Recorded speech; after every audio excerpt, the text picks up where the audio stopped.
Hello. आज हम बात करेंगे आर्टिफिशियल इंटेलिजेंस के टाइप्स की। और आर्टिफिशियल इंटेलिजेंस हमने पहले देख लिया था कि वो क्या होता है। So it's a mimication of human intelligence. और इसमें हम बात करते हैं कि जो ह्यूमन इंटेलिजेंस है उसको हम इसमें मिमिक करने की कोशिश कर रहे हैं।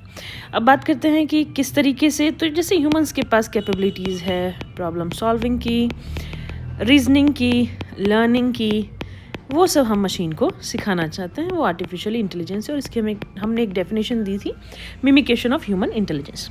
अब इसके दो टाइप्स में डिवाइडेड है। Number one based on capabilities and based on functionalities. Based on capabilities में भी इसके 3 सब टाइप हैं। Number one is narrow AI, general AI and super AI. Based on functionality की अगर हम बात करें तो इसके 4 टाइप हैं। Reactive machine, limited memory, theory of mind and self awareness. अब इसको देखते हैं वन बाय वन करके कि इनका क्या मीनिंग है। अगर हम बात करें बेस्ड ऑन कैपेबिलिटीज़ तो नंबर 1 आता है हमारा नैरो एआई।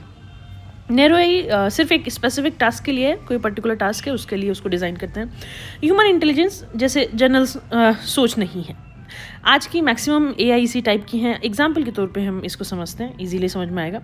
जैसे आप सिरी को कमांड देते हैं, गूगल को, एलेक्सा को आप कहते हैं play the song, specific task. YouTube की रिकमेंडेशन सिस्टम, आप जो वीडियो देख रहे हैं उसके बाद जो रिकमेंडेशन आएगी, chat bots, face recognition system, ये सब आपके नैरो एआई हैं। फिर बात करते हैं जनरल एआई की। जनरल एआई जैसे ह्यूमन जैसे इंटेलिजेंस, हमारी आपकी इंटेलिजेंस हर एक टाइप के टास्क को समझने के लिए और सॉल्व करने के लिए। अब ये फुल्ली एग्जिस्ट नहीं है, रिसर्च स्टेट में, इसलिए अब आप अभी कहते भी नहीं है कि एआई कंप्लीटली आ गया है।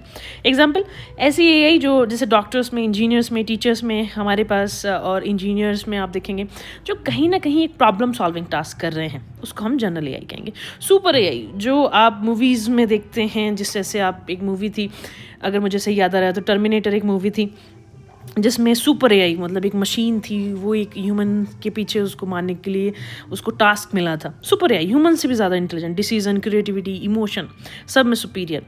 तो जैसे साई फिक्शन मूवी जिसका एग्जांपल मैंने आपको अभी दिया, ये आने वाले टाइम की पॉसिबिलिटीज़ हैं, अभी नहीं। नाउ अब बात करते हैं बेस्ड ऑन फंक्शनैलिटी। फंक्शनैलिटी की बात करें तो सबसे पहला था रिएक्टिव मशीन्स।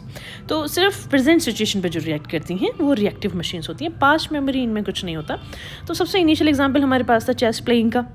तो इसीलिए जब हम एआई में मशीन को ट्रेन कर रहे थे तो हम सबसे पहले सर्चिंग प्रॉब्लम सॉल्व कर रहे थे, और उस टाइम पे हम गेम प्लेइंग की थ्योरी समझते हैं एआई में, उसको ही हम रिएक्टिव मशीन्स कह सकते हैं। एक एग्जाम्पल के तौर पे limited memory AI past data को यूज़ करते हैं डिसीजन के लिए, मोस्ट मॉडर्न कैटेगरीज में आती हैं। एग्जाम्पल सेल्फ ड्राइविंग कार, जो आज न्यू टेक्नोलॉजीज आ रही हैं, ML models, recommendation system. Third is your theory of minds, human emotions. हमारे पास एक बेहतरीन कैपेबिलिटी है, हमारे अंदर इमोशंस हैं, बिलीव्स हैं, इंटेंशन है, ये सब हमारी समझने की कैपेबिलिटीज़ हैं, हमारी इमोशंस हैं। अभी डेवलपमेंट स्टेज में है, कह सकते हैं अभी इस पर रिसर्च चल रही है इसकी पॉसिबिलिटीज़ पे, और इससे थोड़ा सा टाइम अभी लगेगा, ज़्यादा ही टाइम लग सकता है। सेल्फ अवेयर एआई अपनी कॉन्शियस और अपनी अवेयरनेस को अगर वो यूज़ करता है, ये फ्यूचर का कॉन्सेप्ट है कंप्लीट, ये अभी पॉसिबल नहीं है। तो हमने बात करी कि एआई के कितने टाइप्स हैं, तो हमने देखे एआई के हमारे टाइप्स 2 टाइप्स में डिवाइडेड हैं, based on capability, based on functionality. So based on capability अगर हम देखें तो we are saying that with respect to capabilities we have narrow AI, then with respect to functionalities we have 4 types. So depending on that, our current AI types being divided. So if you have any query, drop into the comment section.